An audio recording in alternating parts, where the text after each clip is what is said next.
Hello, everyone, and welcome to our 5th webinar. I'm Mariela Condorena, and I'm happy to have you here again. So before we started, we would like to invite you to our community on WhatsApp. And remember that you can join us. You have here the link. This is the link. You have to register before that. Aquí, queridos colegas, para ser clara, la vez pasada tuvieron algunos inconvenientes. Nosotros queremos invitarlos una vez más para que se puedan unir a nuestra comunidad en WhatsApp. Para poderles clarificar, les explico.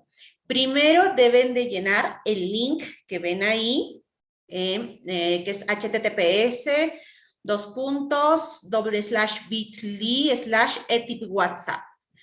Y seguidamente hay un formulario de registro para que queden registrados oficialmente en nuestro WhatsApp por medidas de seguridad, puesto que compartimos muchísimo material valioso para nuestra formación y para nuestra labor diaria. Somos más de 3,000 docentes en la comunidad en WhatsApp, una comunidad como ustedes pueden ver aquí en la imagen en donde compartimos todo tipo de material, el apoyo es mutuo, es solidario, y siempre y cuando estemos con esa disposición de compartir, de participar, por supuesto que podemos formar parte de esta comunidad de aprendizaje que tenemos en WhatsApp. Entonces, llenan el formulario de registro y una vez que han completado todos sus datos, al finalizar, cuando ustedes dan clic en enviar, es que les sale un mensaje de confirmación de registro a nuestro WhatsApp.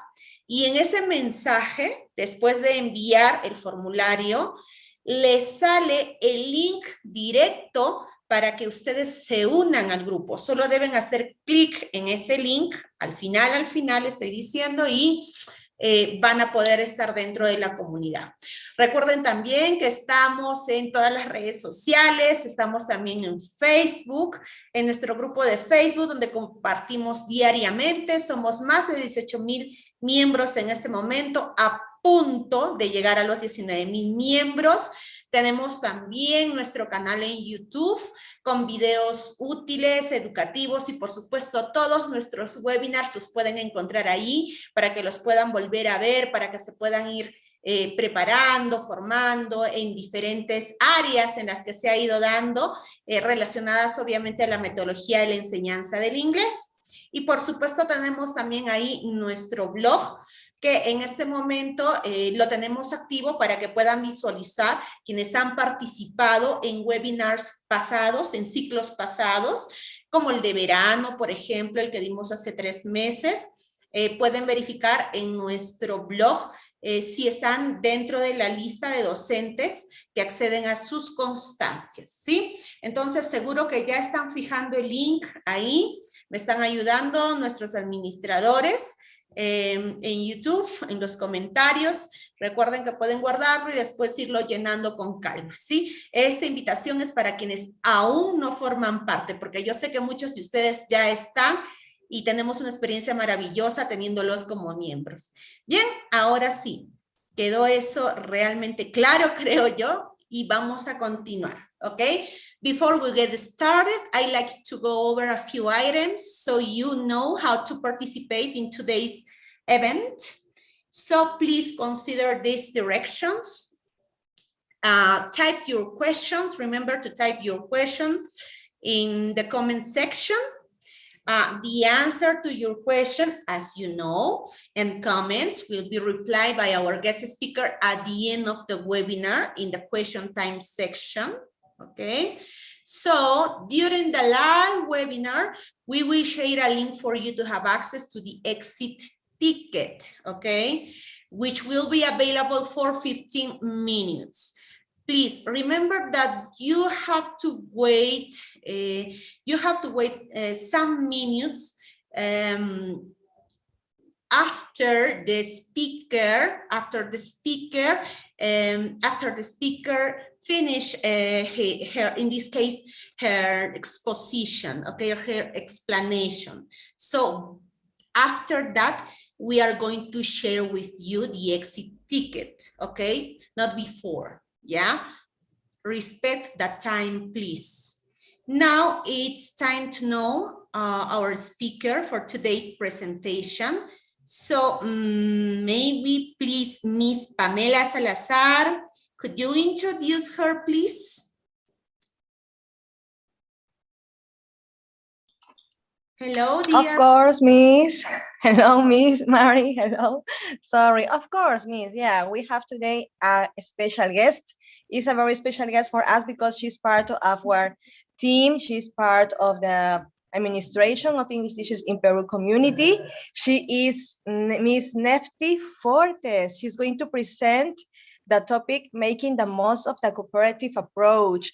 But let me introduce herself. She is she is an English teacher. She has been involved in English language teaching and training for nearly 15 years as a language coach. She's also a teacher trainer, academic manager, and school director. For many years, she has also been teaching abroad, training trainers and academic managers, as well as providing business and academic consultancy for private language schools. Her current positions are ESL teacher, teacher trainer, program developer, and academic manager of natural English faculty in Spain. She has also a master's degree in teachers training for secondary education, TESOL certification. It's a pleasure for us to have you here with us, Ms. Nefty. Welcome to this community, welcome. And well, the audience is all yours. We are all ears. Thank you so much, Ms. Nefty, for being here with us.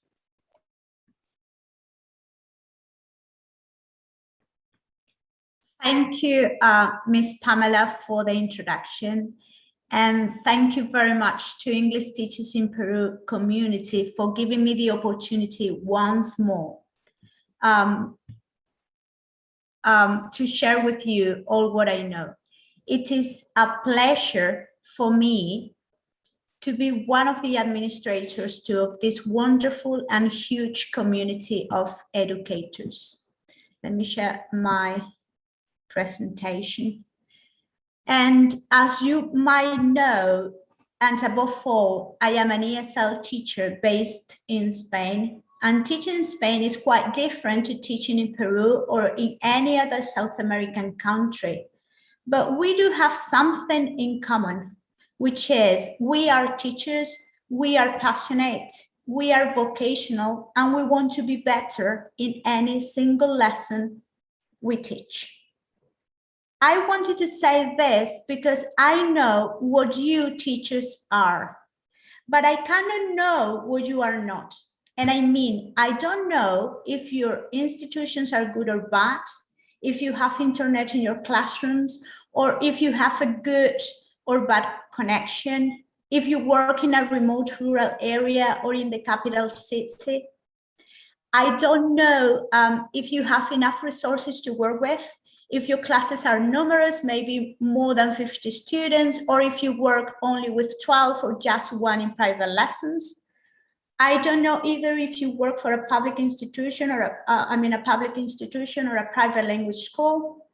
But what I know for sure is that you are teachers. So that means you're creative, you're smart, you are unique, you are vocational, you are hardworking and inspiring people who have become heroes, adapting yourself to new circumstances, to work extra time and do it efficiently. I know that you are capable of teaching no matter how hard your circumstances are.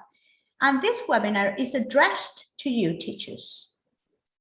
Any activity I present here tonight can be adapted and personalized to be used in any circumstance, either if you are teaching online or face-to-face, synchronous or asynchronous, having hybrid lessons, or talking even to your students on the phone. You just have to use one of your most powerful skills, that is your creativity, your imagination, and adapt them. And of course, if you feel that any activity cannot be adapted to your personal situation, you just send me an email and I will be more than pleased to help you figure out how to do it. So let's get started. Are you ready? Okay, today's webinar is called Give Me Something to Do. If you motivate me, you will engage me. And we're going to try to make the most of the cooperative approach. Through this webinar today, we are going to empower teachers through the cooperative approach, which is seen as a style of learning mainly about engagement. But besides, it is a powerful, revolutionizing approach to the entire teaching and learning process, where the teacher is going to become a superhero to engage, motivate, and create a safe and ideal environment to inspire students to learn. Let's see the roadmap. Let's have a look to our roadmap today. We're going to see what cooperative learning is. Then we are going to focus on motivation, which I consider to be the key to cooperative learning and therefore to student success. And finally, we are going to analyze several ways to motivate students through games, visuals, and music, songs, right? And last but not least, we are going to have a look to assessments because it's something as well very important. It is a really important and essential part to guarantee our students' achievements in terms of language. Let's introduce some important concepts that we need to understand before moving on the activities. First of all, we have to be familiar with the concept of cooperative learning and what it means. What is cooperative learning? It is a collection of teaching strategies that focuses around small groups that complete a single task and promotes social skills and requires group members to be accountable, to be responsible. Second, we have to know what our role as teacher is in any classroom setting, like focused on cooperation. So what is the teacher's role? The teacher's task during cooperative learning involves the stimulation of constructive interactions between learners. In order to achieve this, it is essential for the teacher to organize student interactions in the context of academic tasks and simultaneously prepare the learners for collaborative work with others. That is to say that the implementation of cooperative learning in inclusive classrooms is highly dependent on the teacher's encouragement of students to contribute and share their ideas. However, the main condition for a successful implementation is the creation of an environment in which students feel safe in their learning. So that is to say, engage, motivate, and create a safe environment. But how we as teachers can engage our students, how we as teachers can motivate them, how we as teachers can create a safe environment where the students feel free to participate. Let's have a look. After this pandemic and everything which has happened later on, many teachers think that motivating students is just a matter of technology. As long as you or we as teachers are techie teachers, we can engage students, but it's not all about technology. And I'm going to tell you why.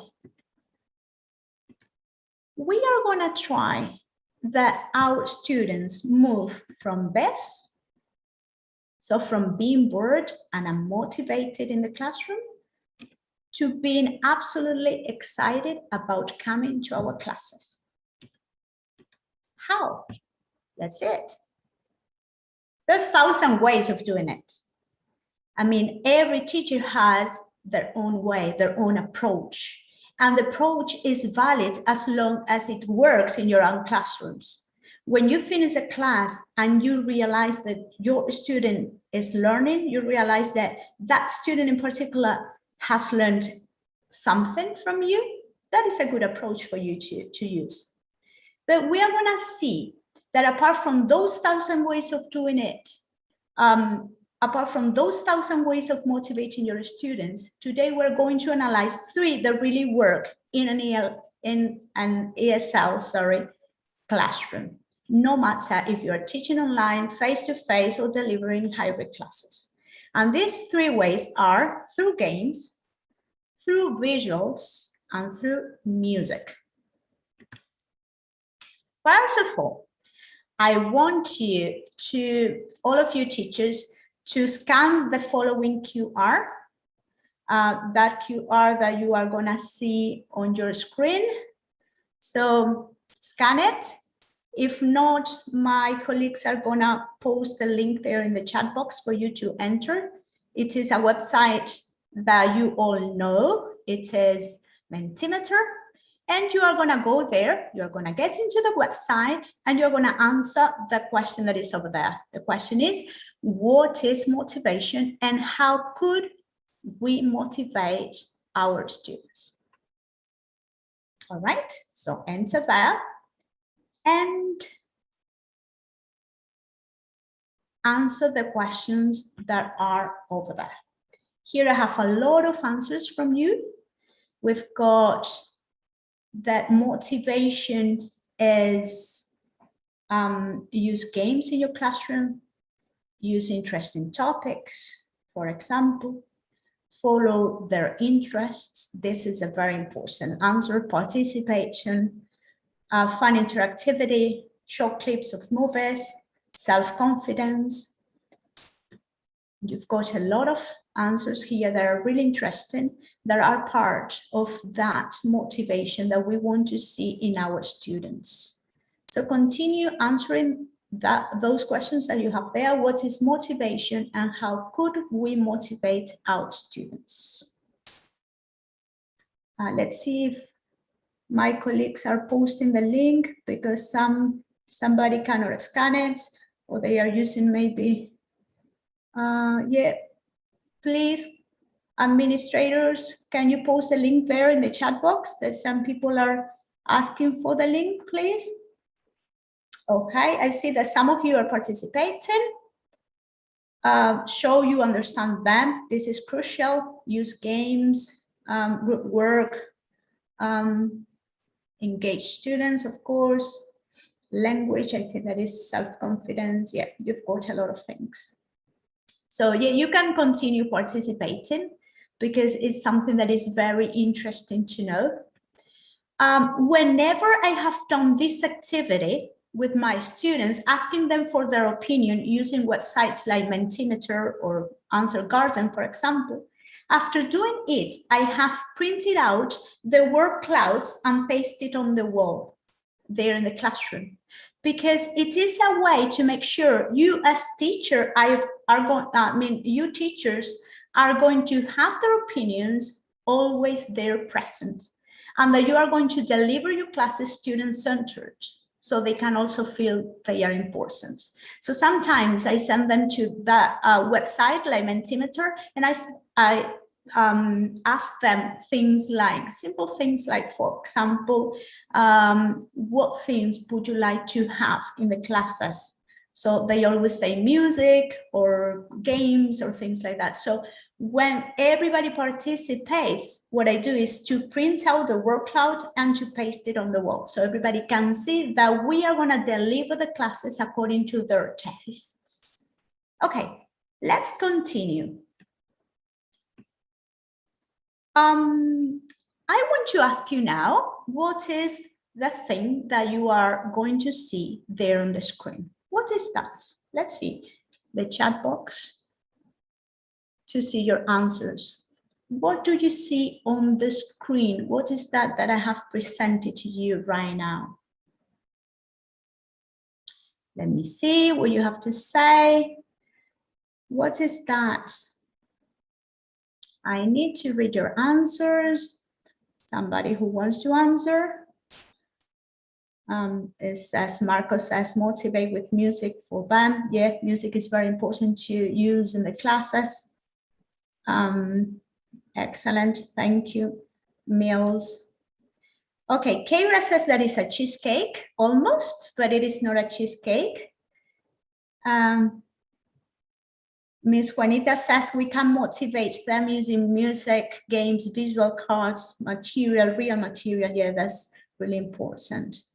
So what is that we have there on the screen? Apple pie. It is a pie, but it is not an apple pie. Let's see if somebody knows. A delicious apple pie, cheesecake. It is not. Let's see if somebody knows. It is not apple. Look at the fruit.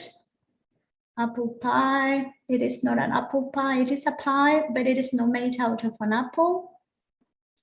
It is kind of something similar. Look at the fruit.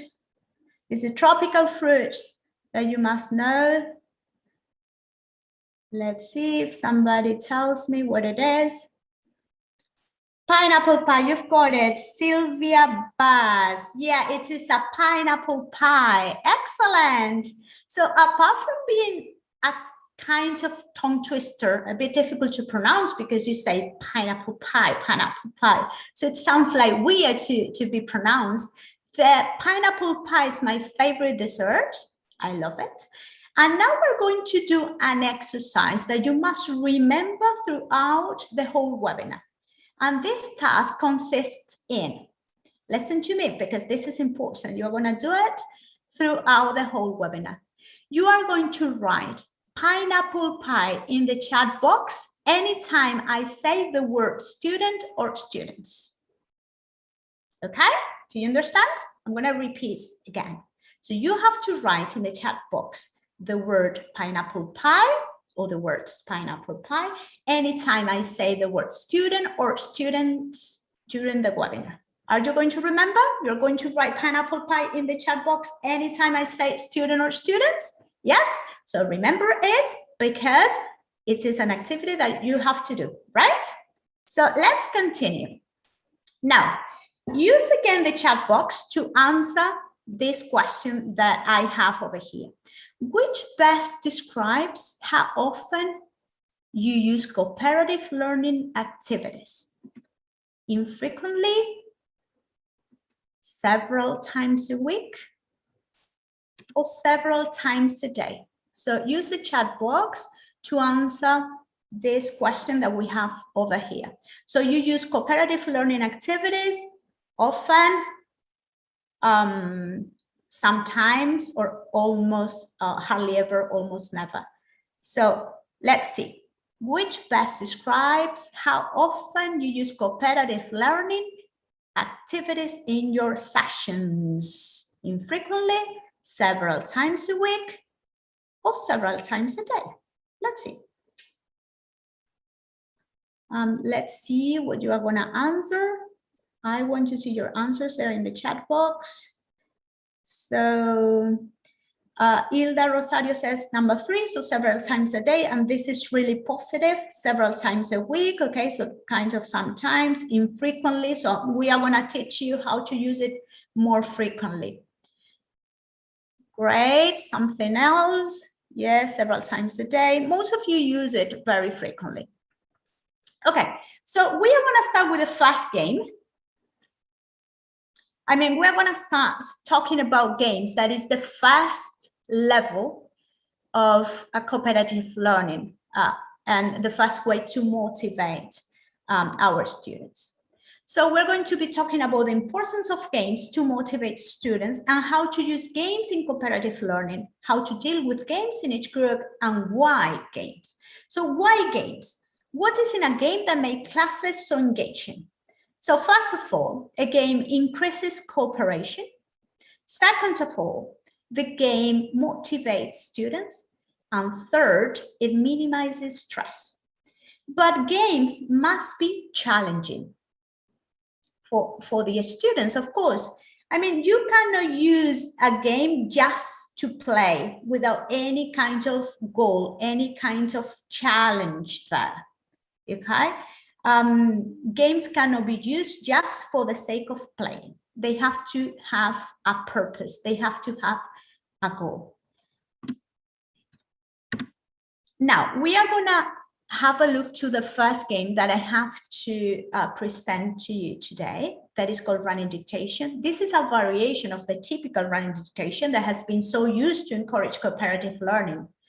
First of all, what I do with the running dictation is I divide the class in different groups, normally of 3 people. Remember that cooperative learning encourages small groups. So normally the groups must be between 3 or 4 people. And I assign each group a color, right? I give them like color red. So one group is red, another group is blue, another group is green, and so on. So, and then I create a text for the different colors with a slight difference in each one. So I create some kind of text, but they have differences among them. So then in each group, each member of the group has to choose their role. So they have to agree on each role. One must be the runner. The other one must be the drawer or the artist. And then we need as well a writer. So how we are going to play this game? The runner must go to find their text, that they can identify it because they have, those texts have like a heart with the color of the group, right? Normally, I have placed the text there on the bulletin board outside the classroom. But if you don't want the students to go out, you can place it around the class, or I don't know. It's really nice that you can play outside so that the runners can go to the texts that are placed like around the school, not always in the classroom. So each text, as I told you, has a different color, which matches with the color each group was assigned. So they have to identify their text with their color and come and dictate to the other members of the group for them to write and draw. So they can run to the text as many times as they need to guarantee the sentences they are dictating are being copied correctly, and the drawer is also illustrating the drawing in a correct way. Here we have, these are 2 students of mine that they have their role here with a claw pin there on the t-shirt. This first one is a drawer, and the second one is a writer. And here we've got people participating in the first picture. We have the boy who is writing the text that somebody is dictating to him, and the girl who is drawing, okay? And then here we have the girls that are the runners from different groups, identifying their text with different colors, with different hearts, with different colors, and reading them in order to go to dictate them. So as I told you before, the texts are a bit different, okay? So here you've got the different texts, but they have a bit difference among them. So we have like kind of different rewards for them. First, the first group to finish has a point because the runner has dictated very fast and they have written very fast and everything. So you can give them a point, okay? But then you can give also a point to the best drawing. You can also give a point to the group that has maybe written the best piece of writing without mistakes and so on. So as I told you, the texts have both texts, in this case I have selected just 2, they have different, they have slight differences among them. For example, it says, yesterday I went to the park near my house. When I arrived at the park, I saw a very beautiful dog running behind the cat. There was a bench where a man was sitting down reading a newspaper, blah, blah. Next to the bench, there was a tall tree with a squirrel on it. there were 2 pigeons flying around. So whereas in the second test, there is not a dog running behind a cat, but a cat running behind a mouse. There is not a mom sitting down reading a newspaper, but a baby sitting down drawing it there in a notebook. And there were no 2 pigeons flying around, but 2 parrots. And there was not a squirrel on the tree, but apples. So they were different.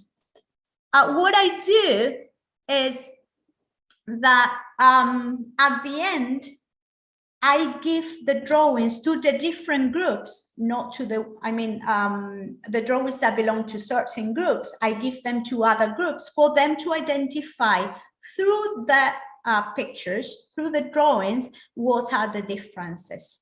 So for example, here you see a dog and a ball, here you see a cat and a mouse, this kind of things. So they can identify it just looking at the drawings, and of course, they can describe the pictures, all right? So just in summary, we can give them points because they are fast. We can give them points because they have written the best writing piece, because they have drawn perfectly well, and because they have identified the differences between the drawings. All right, and now it is time for you to play a little bit. We are going to start playing the first game. This game is called Skip the Word or Pass the Word. It is taken from a very famous TV show in Spain, where contestants win much money by being experts on defining words. Here I have like a group, they're in my classroom participating in this kind of pass the word or skip the word. So what we are gonna do is that this game here is thought to be played, it is thought to be played in pairs cooperatively. One member of the team is going to read the definitions to the other member, and the other student is going to guess the words and write them down. So here I give them like a wheel with all the alphabet, so they are going to write the word after listening to the definition. So they are going to write the word next to the letter that corresponds. So one student read the definitions, the other one is going to guess the word, okay? Then the pair, the group that finished the first is going to stand up and ring a bell to say, we have finished, and they're going to be the winners. So let's play a little bit, and you are going to use the chat box in order to play. Okay, are you ready? Let's start. You're supposed to copy each word next to the letter there in the alphabet wheel. So, first definition, starting with A. It is a fruit, normally green or red, and it is the symbol for teachers. What is that? So copy that over there. Second, it is the opposite of girl. Excellent. Number 3. It is the most popular transportation with the letter C. Next one, letter D. It is the opposite of night. Letter E. It is a big animal with very big ears. It is color gray and lives in the jungle. Letter F. Number 1, ordinal number before second. All right, so this is the game, right? So when finishing, students can create, this is like another option that they have with this game, is that once they finish, once we know who the winners were, because they finished all the definitions and the words, we correct that they had the words correctly. And once they finish, they can create their own words and definitions in the groups. Then we will mix the pairs up again, and we are going to play again, but with their definitions and with their specific words. Here I have, you see, these are like kinds of definitions that they have done. and they have created the words. For example, with the letter A, we've got, is an insect that work very hard collecting food for the winter. Letter B is a yellow fruit. C is the fruit of palm trees, and so on. So it's a very good game in order to use the cooperative approach in your classes. Let's continue a little bit more. The following game is called Jeopardy. It's very popular. Everyone knows this game. It's a very useful game that you can play either online or offline. You have also PowerPoint templates to create your own Jeopardy game. But what I like the most is playing Jeopardy face-to-face in a traditional way. First, you need to laminate white sheets to create some kind of mini whiteboards. Then you are going to attach them to your whiteboard in your classroom. You are going to put some categories on top and some points down. And behind the points, you're going to write on the board questions related to each category. So you are going to divide the class in several groups, and each group is going to choose the category for the other group. So they are not going to choose the category for themselves, but they are going to choose the category for their enemies, let's see, for their rivals. So the group to participate is going to choose the points, taking into account that 500 points is the most difficult question. So, and 100 points is the, let's see, the easiest one. But they don't choose the category. The other group has chosen the categories for them. So let's, for example, imagine that other group has chosen a category for me that is animals, and that I choose 300 points. And the question is going to be, for example, which is the largest animal on land? So if I guess it, that is the elephant or the African elephant, the teacher is going to take the whiteboard with the 300 points written on it and give it to the group. So then they can calculate their points because everybody has that whiteboard there with the points. And then imagine that I choose sports for the other group. So how many players are there in a football match? In a football match, not in a football team. So there are 22 players. So the same, you are going to take the 500 points and give it to the group, right? Do you understand it? All right. So I think that this game increases their self-confidence because they usually start choosing 300 points or even 100 points. And then they go for 500 because they know they can do it. This cooperative game is fantastic as an icebreaker, or you can do it as a review. And also, laminated white sheets are a really good resource for students to develop their cooperative skills. For games like cross and knots, tic-tac-toe, for contests, for the contestants to display their answers, etc. So you can do a lot of things with just a white sheet that is laminated after all. All right. Let's see. This is something that I love to do. That is that one of the most important aspects to carry out the cooperative approach in a classroom is to create an appropriate environment. And what I mean by creating an appropriate environment, a safe environment. So I mean that must be an environment where students feel free to participate in English. Participating in a foreign language is not as participating using their native language. They do not feel secure. They are afraid to talk in English, and we are responsible to make them feel confident and reliable when talking in English.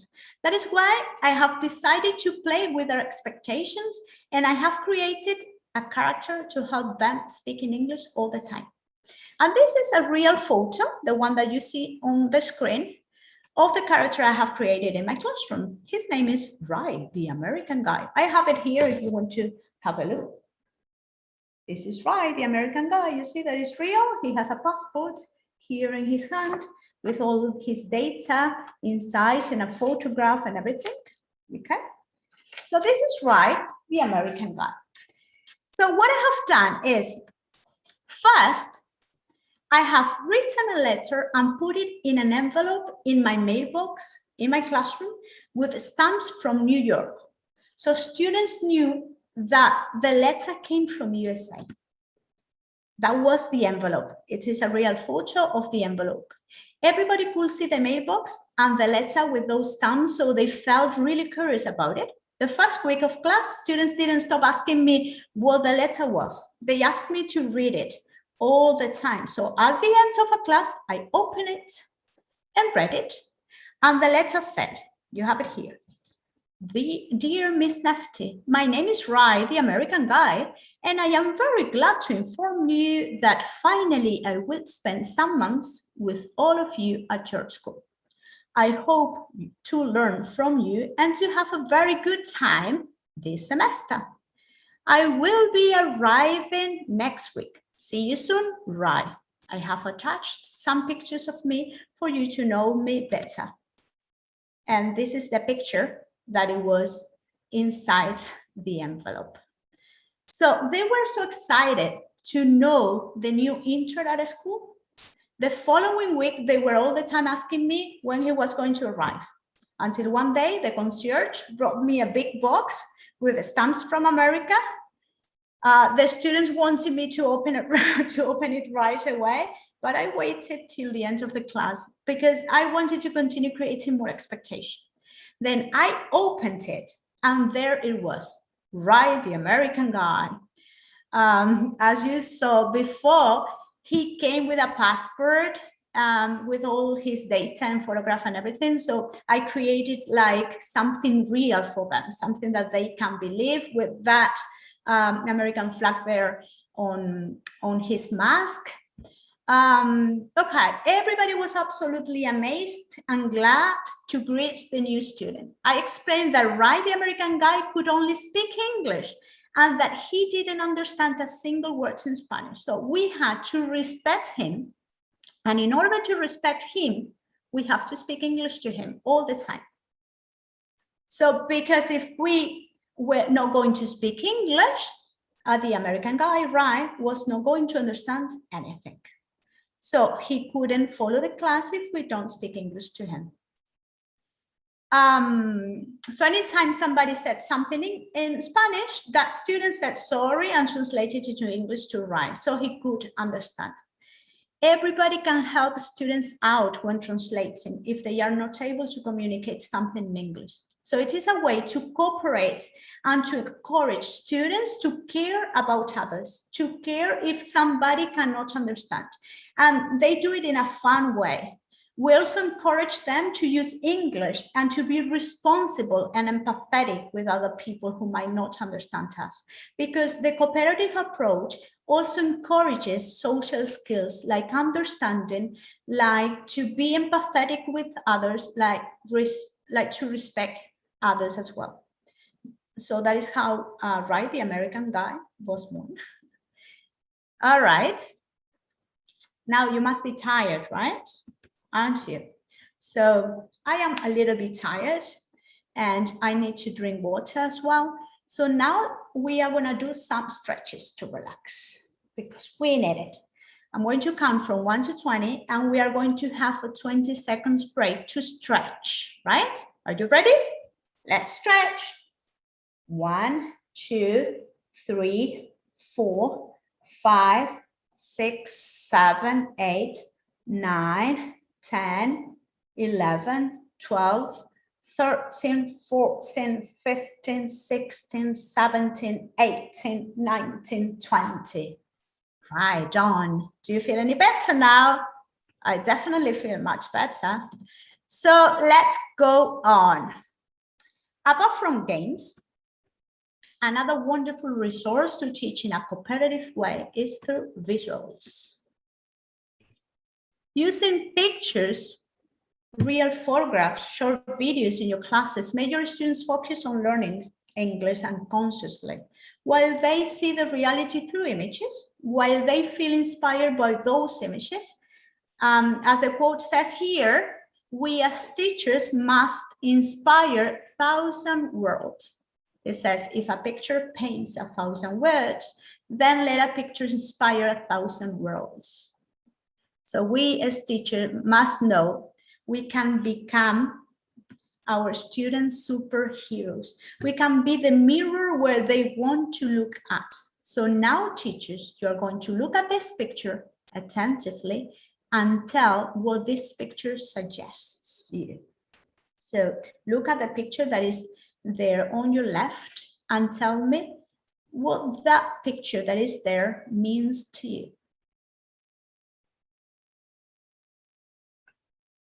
Let me see what you have to tell me there in the chat box.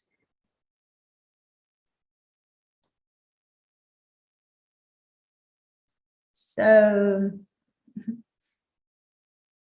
let's see what you have to tell me, what the picture tells you. You continue writing pineapple pie. Very good, because I continue mentioning students and saying the word student. So how you speak inspired me to speak in that way too. You can do it. If I could do it, I'm not a native speaker, Marlene. If I could do it, you can do it too. It is just to focus on that goal and you're gonna get it. So try it. So nurses are heroes. Very good, Benjamin. Nurses are heroes. This is something that the picture tells you. Doctors are heroes too. The child is playing innocence. Right. What I think about this picture is that we had to reinvent ourselves during a pandemic that nobody expected. We had to continue being that guide our students want to follow, and we were more than willing to walk with them along the difficult road of learning in different and hard conditions. Everybody has learned a lesson, but we teachers were the ones who had the role to teach it. Here we see a boy playing with some superheroes, and one of them is a nurse, because we do have superheroes in our societies. We don't need to create Superman or Spider-Man, because we have real ones like nurses, doctors, and teachers. And that is what we have to teach from now on. That our students must copy those superpowers that people in their societies have to display. They have to follow those real values, and we have to make them realize that good people are everywhere around them. Even assess them, taking into account those values and not only their academic skills or their academic results in this case. The cooperative approach is ideal to assess students based on their social skills, their consideration, respect, active listening skills, understanding. In summary, we assess them according to their contribution to society and not only according to the grammar or language or vocabulary skills that they have learned. In Spain, for example, there is a teacher that was proclaimed as the best teacher in 2020, and she said that a student in her class, in order to get the maximum score, had to be a good person first. And I think that this is ideal. We have to teach human beings first, and then we have to think of teaching skills, or academic skills. So let's continue talking about how to use visuals in a cooperative class. Another character that I use in order to carry out with the cooperative learning, with young learners especially, is Mr. Potato and his striking body parts.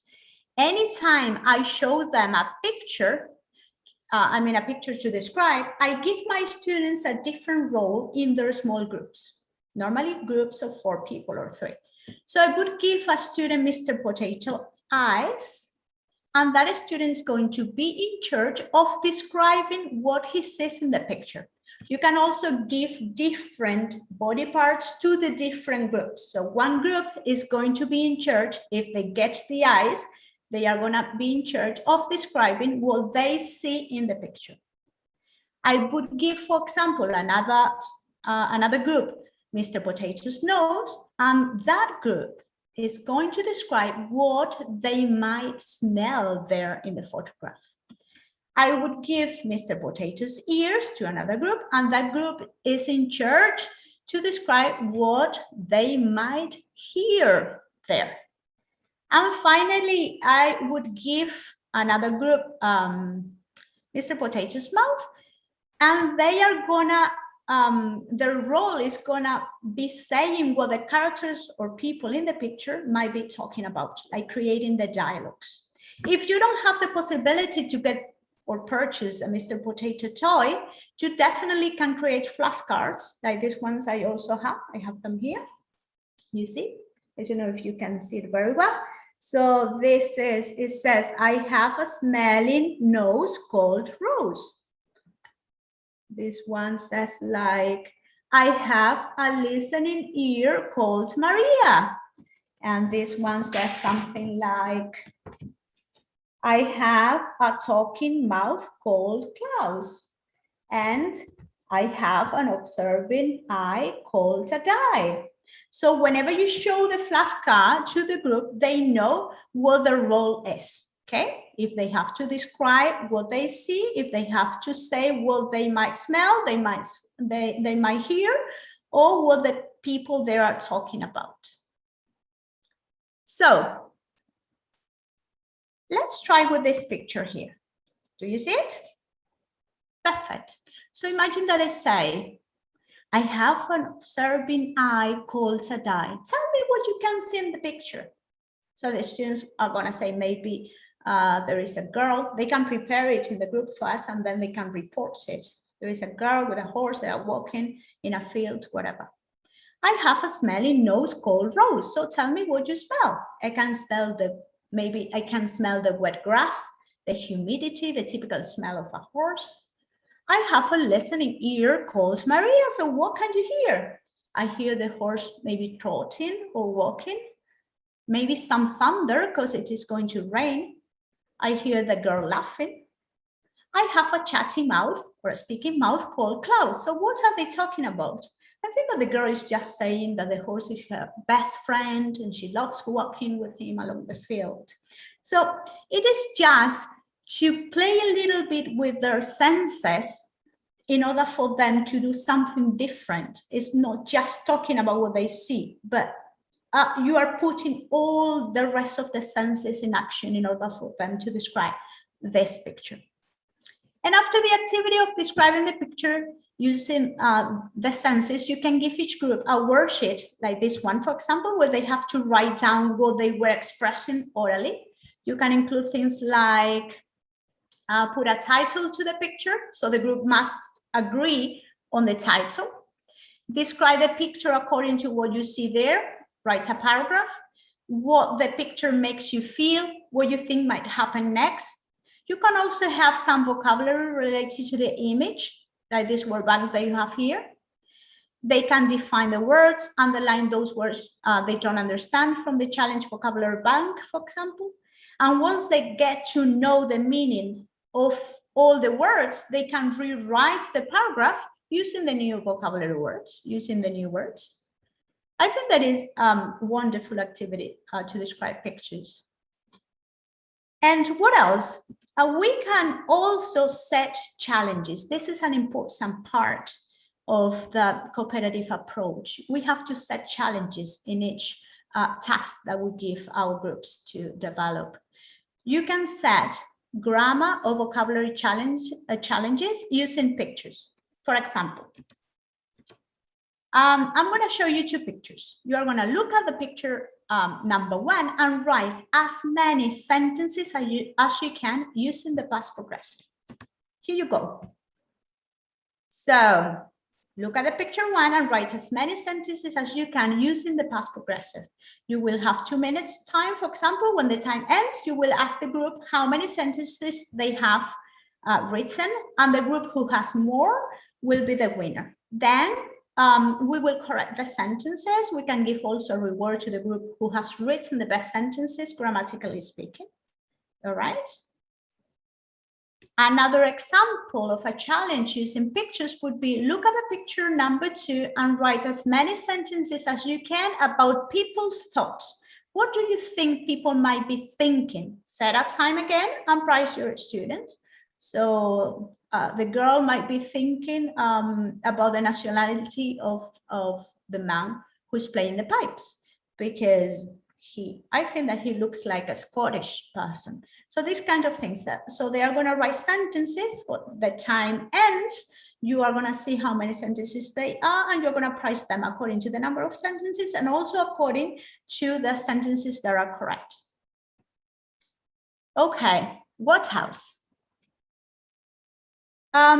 We continue talking about visuals, talking about pictures, talking about photographs. And this activity particularly, sorry, I love it. It is an activity to get out of the classroom. I call it photo walk. And it consists basically in walking around while taking photos. It could be a free activity where students take photos of the things they want to, or it could be as well a guided or dictated activity where they have to take photos according to the teacher's dictation. One of the students in the group, for example, is going to be the photographer, and the others have to decide or are going to help him out when making the decision of taking a specific photo or the other. If you have the possibility of taking your students out for the photo walk, better. If not, they can do it around the school or even in their classrooms or in their houses. This is an example of a photo walk dictation. After they have after they take the photos, they must write a brief description to put under the photograph, for example, to do an exhibition, to present it to the class or whatever. So an easy photo walk would be, for example, you have to take a photo of a bus, a bike, a car passing by, a person walking, a tree, a traffic sign, a dog, something beautiful. And if you want to deal with maybe a more advanced level of students, you can give them the idea of taking photos of an unusual sign, somebody crossing the street, somebody walking a dog, a landmark, something spooky, yeah? And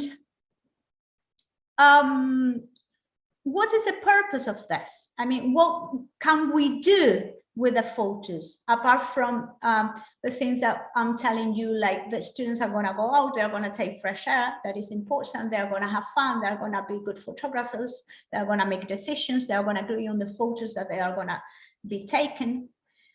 We can make an exhibition of the photo walk, perform in front of other classes, parents in public, create a class magazine or an online one, and maximize inter-students interaction when they have to present the exhibition to the rest.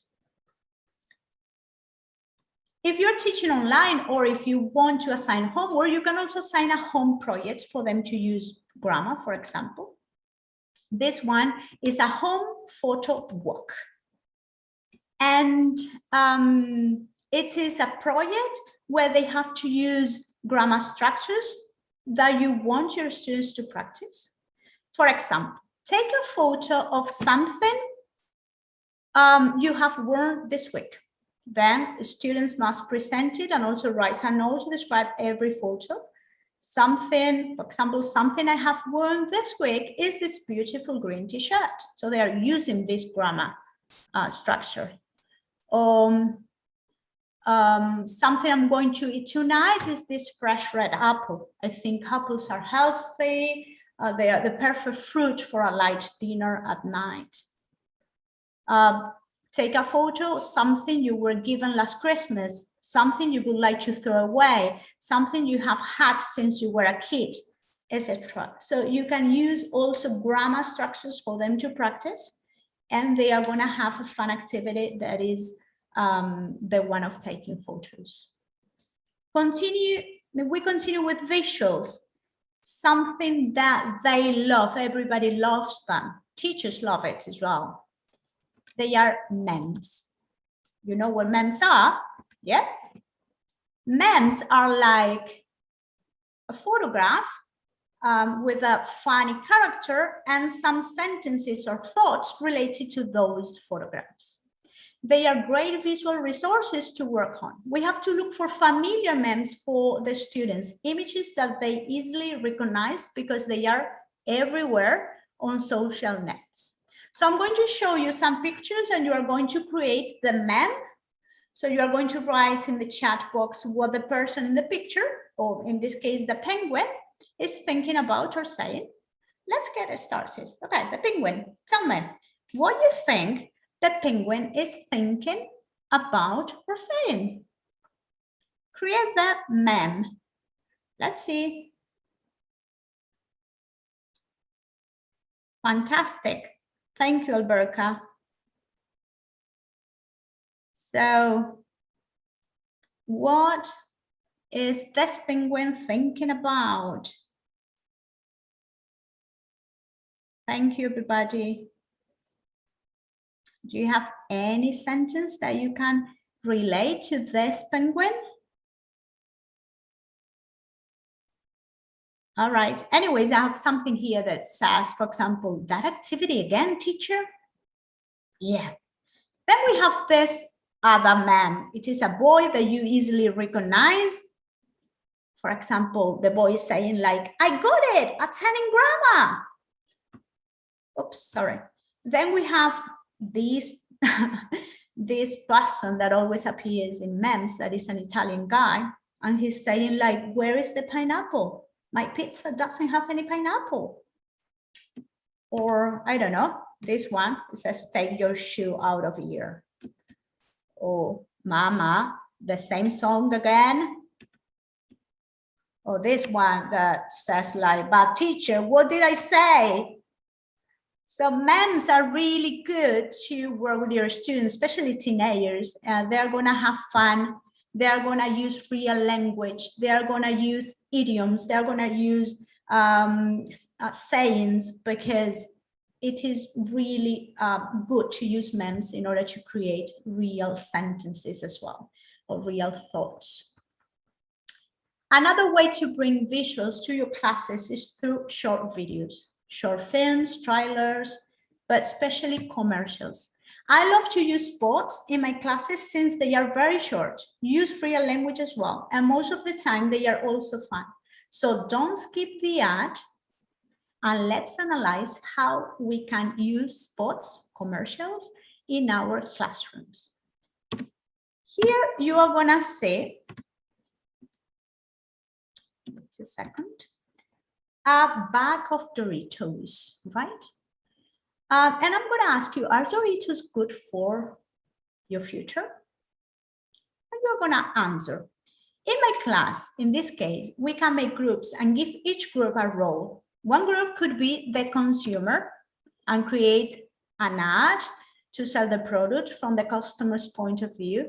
Another one could be the manufacturer, and they can also create a slogan and an ad talking about the process of making the Doritos.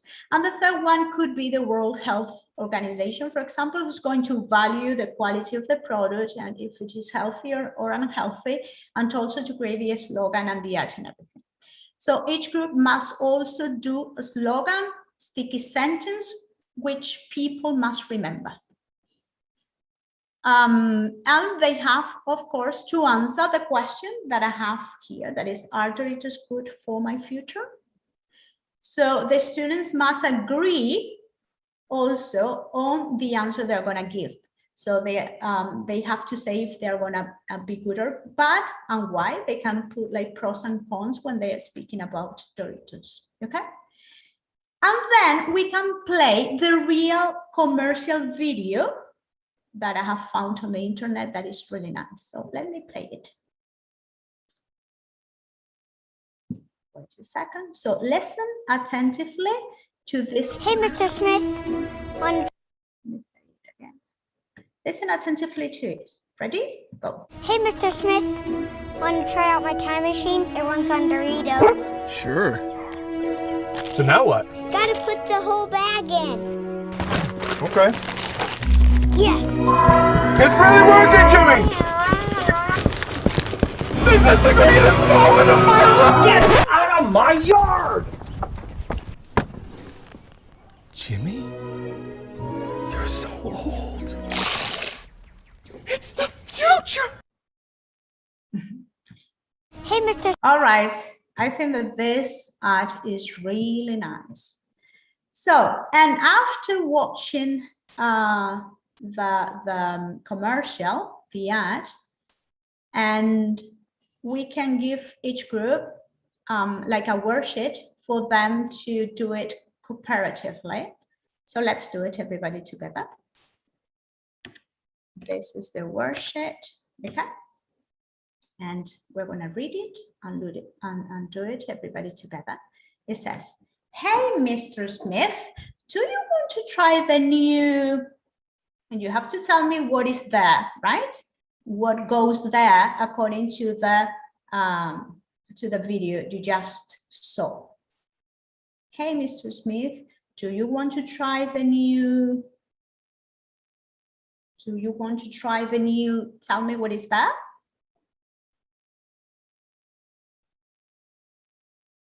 So let's see. Let's see if somebody has an answer. Hey, Mr. Smith, do you want to try the new? Put it in the chat box, please. What goes there? Time machine. Very good. Hugo Cornejo. Yeah, the new time machine. It works on Doritos. Very good. Sure. And now what? You have to put the whole back in it. Very good. Okay. Yes, it's really working, Jimmy. This is the best. The best time machine. No, the best moment of my life. Get out of my yard. Jimmy, you are so old. It's the future. Yeah, very good. This is a very good engaging activity that we can do using commercials. And then here I'm going to present you some other slogans for you. For me to see if you can recognize them, and you can use them in your classrooms as well with your students. So, for example, connecting people. Tell me what brand is it? Melts in your mouth, not in your hand. Which one is this? I'm loving it. This is very obvious. So yeah, I'm loving it. It's very obvious. But the rest of them, connecting people, melts in your mouth, not in your hand. I'm loving it. Do you have it? Let's see. Tell me the answer. Nice, thank you. All right. Something else. Let me see if you can recognize those slogans. So I'm going to tell you, connecting people is Nokia.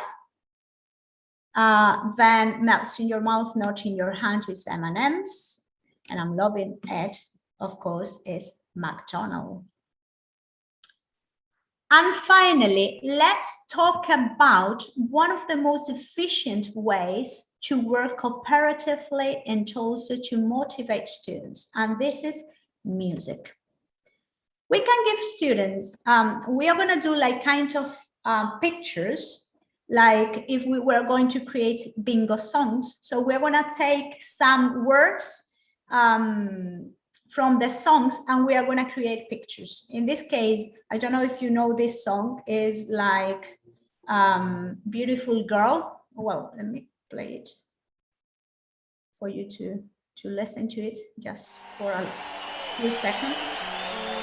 It is from Eric Clapton. Wonderful Tonight is the title of the song. So listen to it.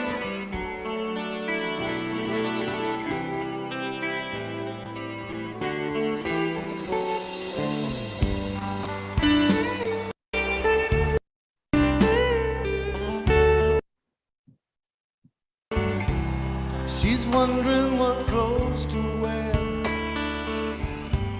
She'll put on her makeup. Right, so he's gonna mention some vocabulary words like makeup, like blonde girl, like beautiful eyes, blue eyes, and things like that. So the first thing is that the students have to get ready in order to recognize the song later. So you are gonna give them some pictures. But what we are going to do is not the typical bingo thing at the beginning, but we can give students, we are going to pair them up, and we can give students a set of pictures to work in those groups, in those pairs, and they are going to describe them and identify them. It is kind of a matching game, but describing the pictures. So both students are going to have the same set of pictures. So they are going to put the pictures facing down in their desks, and they're going to take a picture and say, for example, in my picture, I have a blonde hair. And then the other person is going to take another one. Oh, I'm sorry. In my picture, I have a house. So they're going to put the pictures facing down again till they match. In my picture, I have a bed. Oh, me too. I have a bed in my picture. So this is a way. For example, these are my students playing that game. All right. Wait a second. You're painting. Okay. In my car, have a bird taking photos. In my car, there are a girl taking photos. Is that equal? Yes. So you have 1 point. Okay, you put it apart where you prefer, yeah? So facing up, great, and you continue. Okay. In my car, have a bird writing. In my car, writing. In my car. There are playing volleyball. 2 boys dancing.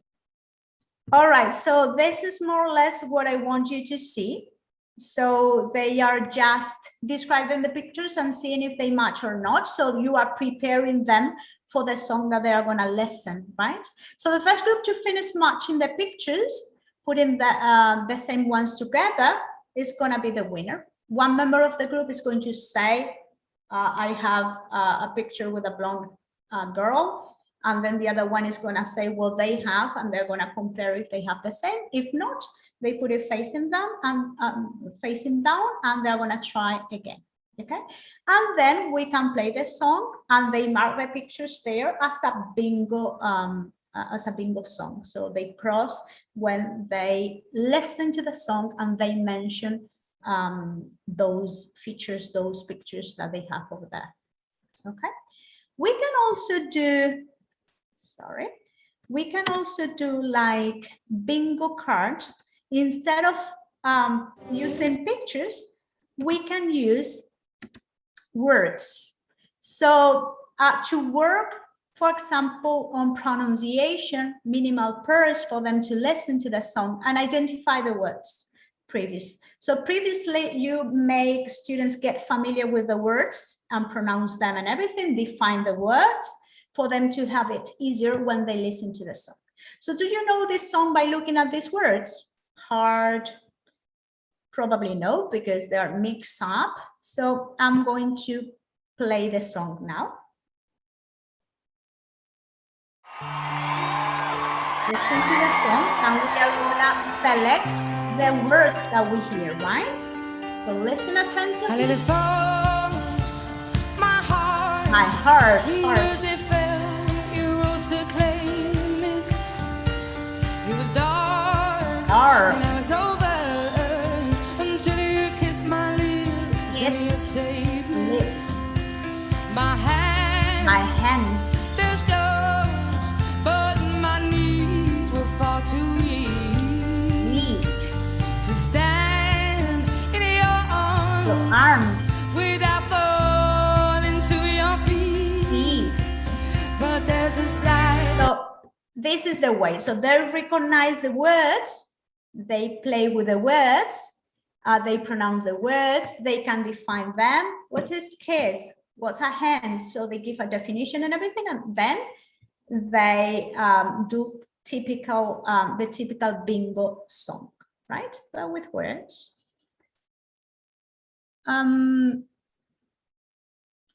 What else? And then we have, let's see. This is one of my favorite activities dealing with songs, and it is called songversation. And what is a songversation? It consists in preparing a dialogue, answering the singer when singing a song. So it is like the students were talking directly to the singer. So first, in groups, the students prepare the dialogue, having the lyrics of the songs, and then they talk to the singer and record the screen while talking. You can choose songs which are interesting for your students, or songs with a purpose, a grammar purpose that you want to teach them or whatever, because they are going to be talking to the singer. They're going to be talking while they listen to the song. Today I have chosen this One Direction song. Yeah, that is called What Makes You Beautiful. One, I don't know if you know it. You're insecure. All right, and this is my songversation. Wait a second.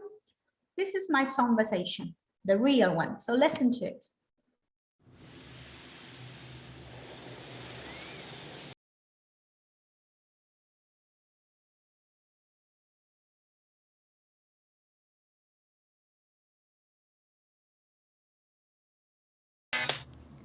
Maybe because I'm not confident at school. What do you think?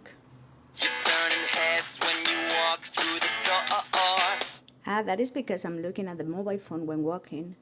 Don't need makeup to cover up. I think that I need makeup. Thank you very much for your advice, but a bit of red lipstick suits my skin tone. Being the way that you are is enough. That was very kind of you. Everyone else in the room can see it. Everyone else but you. You've been exaggerated, don't you think so? Baby, you light up my world. So, and so on, right? Great. Now, I want to tell you that working cooperatively demands a lot of time, training and patience, because you have to train your students to do it. You have to train your students to listen to each other. You have to train your students to respect the talking terms, to agree on certain topics. I mean, there are things you can do to help your students work effectively and achieve their goals, but you need a lot of time and you need to train them. And the first thing is to use timers, because it is a way for them to focus, to be on task all the time, not to waste time on other things. And it is a way to be efficient when dealing with each one's task. And you have timers there on YouTube, videos for timers. You can search like 30 seconds timer, 1 minute timers, 2 minutes, or whatever you want to search. Then you've got a site that is really nice, that is called Stopwatch, where you have different types of timers. You've got countdowns as well, or you can set a timer there using just Google, or you can use the real timers there in your classroom settings. And something that I use as well that it works really good is the red and green card. You know, those Brazilian restaurants that they serve you meat, as long as you have the green card on top of your table, you put a green card, that means that you continue being hungry and they continue serving you meat. And when you put the red one, it means you are full, so you don't want more meat. It is a sign for the waiters to know if you want something, if you want more meat or not. In this case, in your classroom, green means the group is just fine working together, and they don't need any kind of help or suggestion or support. If they put the red one, they need support or help. So they can write down the type of help they need, or just put the red cards and you approach them, you go to their tables and ask them directly. It is just for them not to be raising the hands all the time and maybe distracting other groups, or maybe for the other groups to listen what the problems are there in that particular group. And it is also a way to manage better the time and gives them a better sense of organization. And last, I want to briefly explain or talk a little bit talk about the assessment, because it's difficult to assess maybe the group's work in a cooperative approach. Many people don't have clear ideas on how to assess students when working cooperatively, but here you have I have brought like some ways I do this kind of assessment. They are assessed in 3 like different levels. That is, first they have to assess themselves like individually, that is the self-evaluation. Then their partners have to assess them. So it is like kind of a peer evaluation. And then the whole group have to get an agreement to assess each one's work. And look at, I'm going to show you some worksheets and rubrics and the evaluation criteria that I follow. So here we've got the self-evaluation, where they have to describe the contribution to the cooperative learning project. It says, if you were doing this project again, what would you do differently to improve your work? How could your team work together more effectively next time? And your teacher's comment, and then you have to put your grade. Yourself as a student, the teacher has to put what the teacher considers your grades as well. Then this one is the peer evaluation form, that you have to put your name and the rest of the names who were participating in your same group. It says participated in group discussion, help keep the group on task, contributed to useful ideas, how much work was done, quality of completed work. So they have to put 5, it is superior, that is the best score, above average, average, below average, or weak. And then the group self-evaluation, we finished our task on time. 1 second. We encourage each other and we cooperate with each other. We use quiet voices in our communications. We each shared our ideas, then listened and valued each other's idea. We did best at, or we need to improve at. All right. Then this is a progress assessment. So here need to work on this, successful or outstanding. Getting set, noisy, moved too slowly, didn't know where to go or interfered with other groups. Moved into groups reasonably, ready to get to work, needed a reminder or 2 from the teacher, and he moved efficiently and quietly into group, ready to work, etc. So we are going to score if they are ready to start working, if they are considerate, if they are doing the assignment, the quality of work, and the individual role as well. And these are kinds of the rubrics: contribution to the group goals, consideration of others, contribution of knowledge, working and sharing with others, etc. These worksheets are really useful for you to assess the cooperative work that each group has been, the way they have been contributing to the whole class and their individual tasks as well.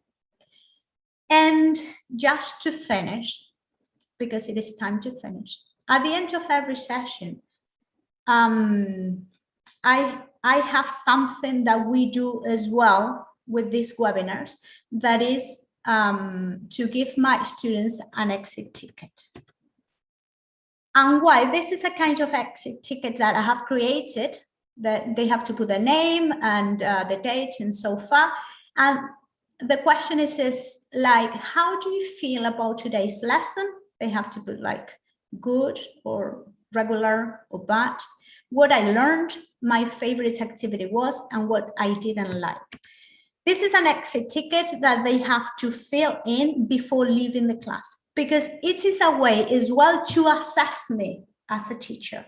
When they fill this, I know if they have learned something. I know if they liked the activities that I was doing there in my classroom. I know the ones that they didn't like, they didn't enjoy. So I can also adapt my way of teaching. And I can, as I told you before, have my students 100% of the time present in order to deliver my lessons. All right, so the exit tickets for your classes are also important. Okay, do you remember this?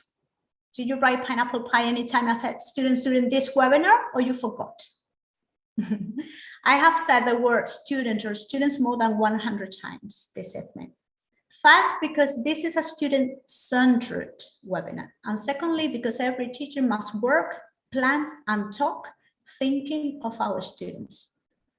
This activity of the pineapple pie and the one we did of the stretches are called brain breaks. And they are necessary it is necessary to have some brain breaks during your sessions for your students to rest and change a little bit their attention of every task. If you include these brain breaks in your plans, and you are going to reach your goals with them better. Because it is a way of playing and resting for better learning. If you play and rest, the learning is going to be just it is a fact. It's going to be a fact. And I have to tell you that every presentation, guys, every speaker must mention the references the author took to inspire each activity. And I have to mention my references, because this is a way to make tribute to my references, which are the cooperation among the teachers all the way along my whole career.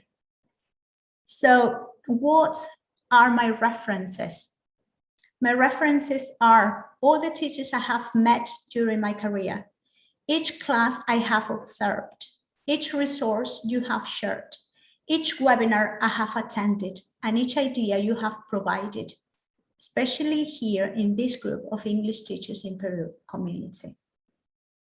Thank you for every contribution, teachers. This has definitely been cooperative teaching.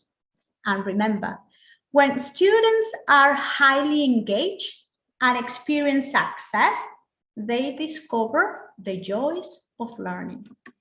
Thank you very much. Thank you. Thank you very much.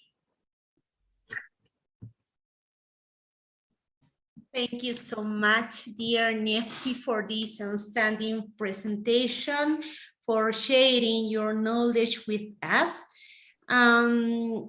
Thank you, everyone, for attending today's webinar. Once you leave today's webinar, now we are going to answer some questions for you, dear Nefty. I don't know if teacher Gabriel is there. I suppose that they are not. So he's not here. Please. Okay. Okay, dear Nefty. We have some questions for you about your webinar. Some questions says, it was, from Marlene Quispe Mamani. It's a comment more than a question. She says, how you speak inspire me to speak in that way too. It's a comment about your webinar, and another comment from Genara Tabara Valladolid. So she has a question. So the question is sketchnoting a kind of visual? Sorry, can you repeat the question, please? Is sketchnoting a kind of visual? Yes, everything that you consider that gets into your eyes in order to describe it is a visual. You can use it, of course. Yeah. Okay, so here is another question. Sorry. Yaren Fiestas says, what games do you suggest that we can use on WhatsApp? So you have Peruvian teachers use WhatsApp. So, exactly. Yeah. There are a lot of games that I was talking about, like, for example, the Jeopardy game, that you can use it over the WhatsApp. There are templates already created as PowerPoints that you can use it. You can send to the students. You can do like kind of a video call. The one of pass the word with the alphabet. I mean, you can do it with not only written text, but also if you want send, you can send audio WhatsApps describing the words, defining the words, and they have to guess the word that is associated to each letter. There on the internet, they are also board games. They are interactive that they can also play on the WhatsApp. It is just to use a little bit your imagination and yeah, to adapt every kind of thing, because even something that I use a lot in my classes is the Jenga game. That is kind of the wooden blocks that you are taking out.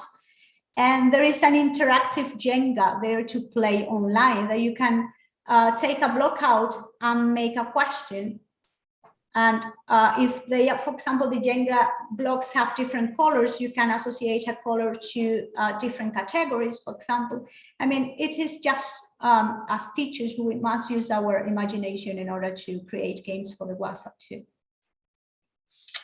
Okay, got it. Yeah, Nefty. So this is another, I suppose that this is his situation.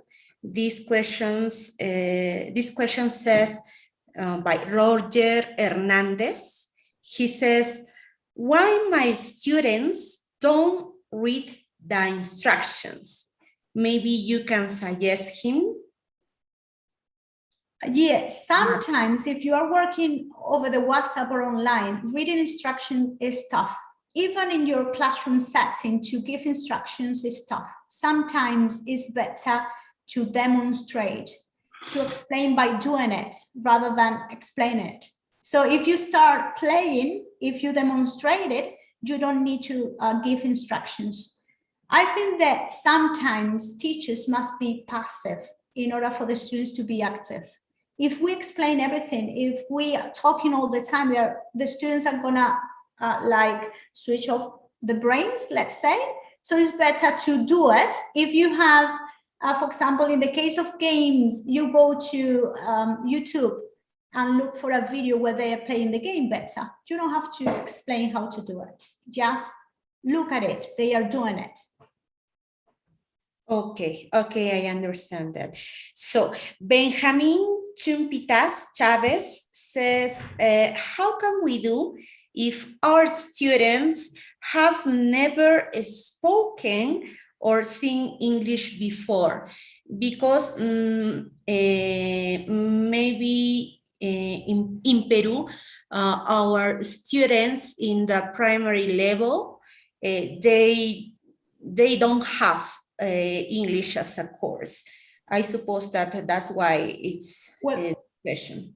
I think that approaching English with like it is called true beginners, because we have what we know as false beginners, that they have kind of knowledge, maybe they know colors, numbers, they have been exposed to the language before. But then we can have true beginners, no matter how old they are. They can be teenagers, they can be adults. So we have to approach them like if they were 4-year-old kids and never studied English before. So we have to make them repeat all the time. We cannot explain grammar. For example, let's say that we are going to deal with verb to be today. We're not going to say, let's deal with the verb to be. No, we're going to bring photographs of celebrities and we're going to say, okay, he is Antonio Banderas. He is Spanish. He is an actor. He's about 60 years old and he's divorced. So now you're going to give me information about Messi, for example. You're going to tell me the name, the age, the occupation, the marital status, and the nationality. So you are the guide, and they just repeat and repeat and repeat. Why we don't say this is a verb? Because probably they don't know what a verb is in their own languages. So it is a way to freak them out from the very beginning. As we do it with a 4-year-old kid, we never say this is a verb, you have to put the subject first, then you have to put the S or third person. They are going to learn this later on. So that is the way we have to start teaching with those students who maybe don't have any knowledge of English. Is presenting. You have to be like a guide. So you have to like start like the example, and then they copy your model and they repeat and repeat and repeat once and again, yeah, over and over. Yeah, yes, I totally agree, dear Nefty. So the last questions from Marley Malpartida Choque. She says, how we can work with rhymes, tongue twister as a strategy? Well, I like tongue twister, especially as an icebreaker. I remember one activity that I did like a few years ago, that it was, I bought like a bag of marshmallows, and I made my students to put a marshmallow inside their mouths and to try to do, like to read a tongue twister to pronounce. And it was, imagine everybody was laughing because it's difficult to pronounce a tongue twister. Imagine with a marshmallow there in your mouth. And it was a way to break the ice, to warm up, but also I like taught them the importance of pronunciation. And in English, it's not easy. Another thing that I do with a tongue twister is to bring little mirrors for them to see their mouths when they are vocalizing. You know that, for example, consonants in English and consonants in Spanish are different. We pronounce P in English, people. So if you have a mirror in front of you, the steam must go out. So that means that the mirror is gonna get like steam, okay? It's gonna be like dirty, let's say. When you pronounce people, or you put that the hand in front of your mouth and you notice the air. But in English, in Spanish, sorry, you don't say persona. You say persona. It's like soft and the air doesn't go out. So with the mirror, the students are gonna see visually what are the differences between consonants in English and in Spanish. For example, the k sound, car, but in Spanish we wouldn't say coche. These kind of things, people, the B, the V, and even the th sound that in many countries we don't pronounce it. So this thing with the mirror can activate the curiosity for pronunciation. And if you incorporate things like rhymes and tongue twister there in your pronunciation classes, it's gonna be just successful for them. Yeah. Okay, Nefty. So now I have another question. I promise this is the last. Stephanie Cruz says, please, can you tell me how can we create conversations? I like this activity. All right, it is just, you go to YouTube, you select a video there, a song, and then you have to download a program to record your screen and your voice at the same time. There are a lot of apps to record your screen. Even the telephones, the cell phones come with this application that is called Screen Recorder. So you go, you open the video, you stop the video, and you talk to the video, so while the mobile phone is recording the screen and your voice. In the case of your students, you give first the lyrics, they have to create the dialogues, and then you teach them how to record the screen.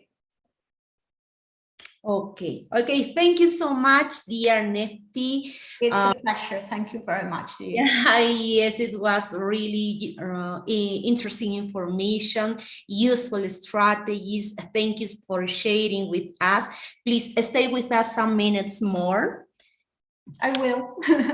Okay, thank you so much, Nefty. So once you leave today's webinar, we are going to invite you for the next week. So maybe it's here, Salomita. Sure. Yeah, okay, continue. Okay. Thank you, Miss Mary. Hello, everyone. I'm totally sure that you enjoyed this amazing webinar, this amazing presentation. Thank you, Miss Nefty, for this again. Welcome. Go. I'd like to invite you to be with us again the next week on Saturday at the same time at 5 p.m. Because we will present another webinar titled Writing and the Language of Argumentation. This webinar will be presented by Mr. Jesus Nicho. In this webinar, we will work on writing and the usage of language of argumentation in a paragraph, which will be based on a current topic. So teachers, don't forget, please, the next Saturday at 5 p.m. We will be waiting for you. Thank you. Thank you so much, dear Sulamita. Yes, please can miss it. So once you leave today's webinar, you have to complete the exit ticket of this presentation, and we will appreciate if you will complete that and provide your feedback too. Please, can you help me with the exit ticket, dear Kevin? Yes, of course, Miss Gabriela. Good evening, everyone. Welcome. Well, good evening, dear teachers. And well, this is the part of the exit ticket. So right here, don't forget and take into consideration, it will be available for 15 minutes, but take it easy. And most important and very sure you will see the link in our live. But anyway, let me spell it for you step by step, slowly, and please take relax. And I don't have the link, please, so don't ask me. All right. Please, this is HTTPS. All right, we say that. Or make it much easier for you, I will say this in Spanish. Tenemos como siempre las siglas HTTPS, correcto. No se olviden poner la S allí. 2 puntos, los slash, 2 slash, CUTT.LY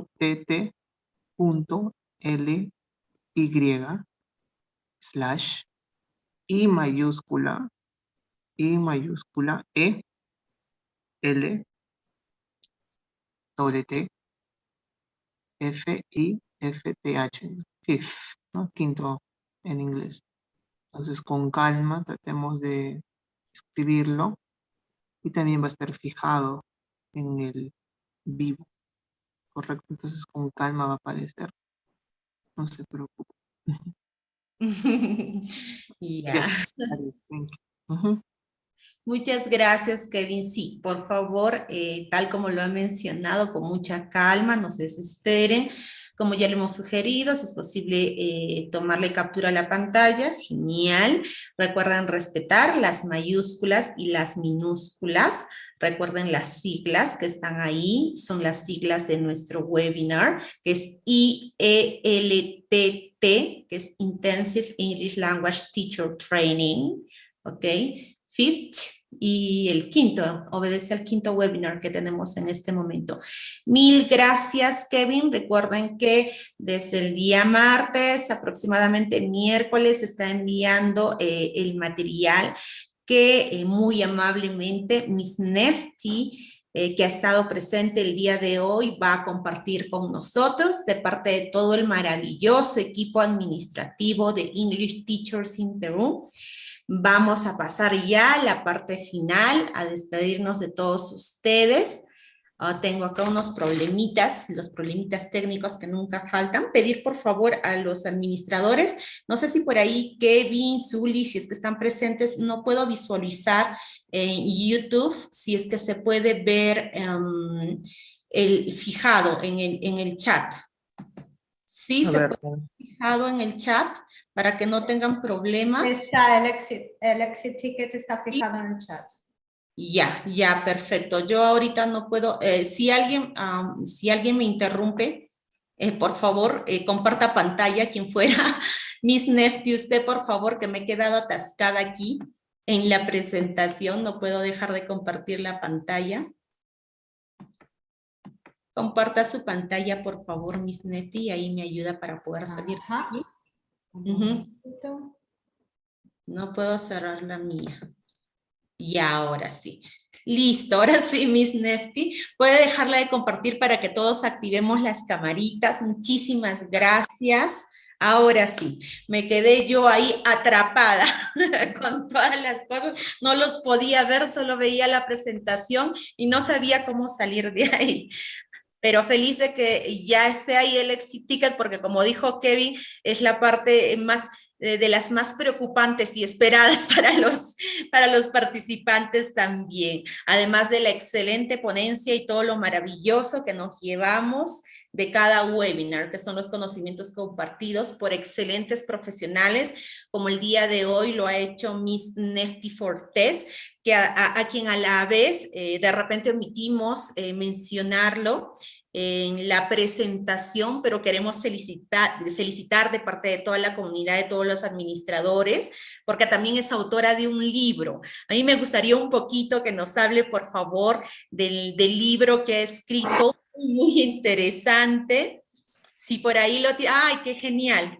Si lo puede mostrar. Miss, ¿nos puede hablar un poquito del libro, por favor? Yo creo que es muy interesante para quienes hacemos lectura y además para quienes estamos interesados en poder enseñar el inglés, y qué mucho mejor como usted lo indica ahí desde pequeños, ¿no? Bueno, es un manual muy fácil de leer, muy cortito, y ha sido un poco un experimento con mis propios hijos. Se llama Cómo criar hijos bilingües, guía para padres de habla hispana. Te da trucos, frases hechas en inglés para hablarles desde bebés. Yo tengo 3 hijos, uno de ellos tiene 14 años, pero yo lo adopté con 3 años, entonces el experimento no pude hacerlo porque, bueno, él estuvo enfermo desde muy chiquito, él empezó al colegio muy tarde porque siempre estuvo hospitalizado porque tenía cáncer. Y realmente ahora mismo tiene un nivel B2 con 14 años, que es un nivel bastante alto para su edad, pero no es bilingüe. Entonces, cuando él ya se curó, que nosotros, mi marido y yo decidimos pues tener niños, nos vinieron 2 seguidos, mi hija ahora tiene 3 años y el más pequeñín tiene 2 años. Empecé mi carrera como no nativa a criarlos de una forma bilingüe. Entonces me planteé solo hablarles en inglés. El manual es muy práctico porque, como ya les digo, tiene frases de cómo hablarles desde pequeñitos, yo qué sé, cómo cómo cambiarle el pañal hablándole en inglés, cómo ir al baño hablándole en inglés, las rutinas de la ducha, mientras van creciendo, pues frases hechas. Y luego también tiene un top 10 de canales de YouTube de apoyo en inglés para que ellos vean. Bueno, en resumen, que como ha sido un experimento que he hecho hasta que mis hijos han cumplido hasta que mi hija cumplió 3 años, ahora inicia el colegio, inicia en un colegio público normal español. Mi hija habla más inglés que español ahora mismo. Pero a mí el español, ella juega en inglés, bueno, los dos, el niño pequeño también, pero todavía no habla demasiado bien. Ella juega en inglés, interactúa siempre en inglés, hay cosas en español que todavía se le escapan, pero a mí el español nunca me preocupó porque ella va a ir a un colegio español. De hecho, empezó la semana pasada en un colegio español público, normal y corriente. Entonces, el español lo va a desarrollar. Pero como el inglés es la lengua minoritaria, vivimos en un país donde no se habla inglés y mi familia habla español por todos lados, digamos que ha sido un esfuerzo, una tesonería de mi parte hablarles en inglés a los niños. Y ahí plasmo un poco de cómo lo he hecho y cómo doy consejos de cómo hacerlo. Claro, y qué mejor que lo ha vivenciado y que Exacto. tiene incluso el producto ahí, ¿no? La realidad de que ya puede hablar desde tan pequeñita. Nosotros que la seguimos en redes sociales, Miss Nefty, hemos visto los videitos de su pequeñita hablando, yo muy admirada, me parece excelente. De repente nos podría indicar dónde se puede encontrar el libro, Miss, también para los interesados en la lectura. Lo que pasa es que David Cuadros intentó pedirlo para Perú porque alguien se lo pidió también a él y no sé por qué Amazon no hace entrega, o quizás es donde él vive, pero se puede adquirir en Amazon,